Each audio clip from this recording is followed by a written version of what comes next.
Souvent les chrétiens parlent de mystère, célébration des mystères. Il y a un très beau livre de Don Marmion qui s'intitule « Le Christ dans ses mystères ». Qu'entendons-nous par là? C'est un peu abstrait comme notion.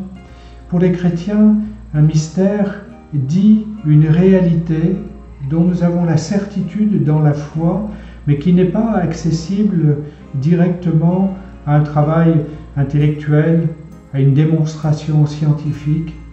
Il y a une vraie certitude intérieure qui nous fait dire que cela est vrai, mais nous ne pouvons pas le démontrer et pas le prouver. Nous nous servons d'images, de comparaisons pour expliquer cela. Donc un mystère, c'est d'abord quelque chose, c'est aussi le sens commun, qui est inaccessible, au moins à un premier degré, à la raison.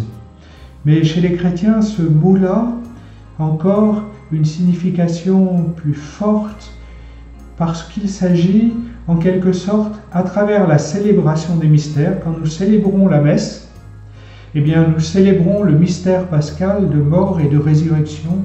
C'est comme si nous étions transportés au-delà de l'espace et du temps, à ces jours, en ces jours que sont le jeudi saint, le vendredi saint et le dimanche de Pâques. Nous sommes en quelque sorte rendus présents. Quand on parle de l'Eucharistie, on dit que le Christ se rend présent à nous derrière le pain et le vin, mais nous aussi nous sommes rendus présents à ce temps et à ce lieu où la passion s'est vécue.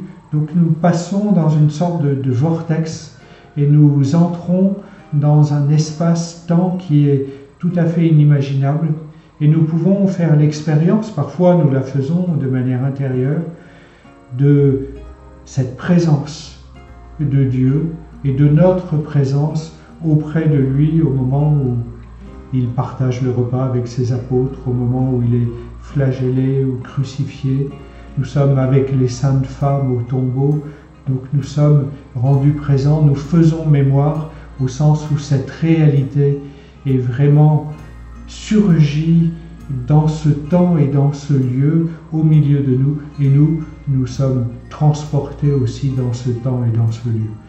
C'est difficile d'en rendre compte, mais c'est bien cela dont nous vivons.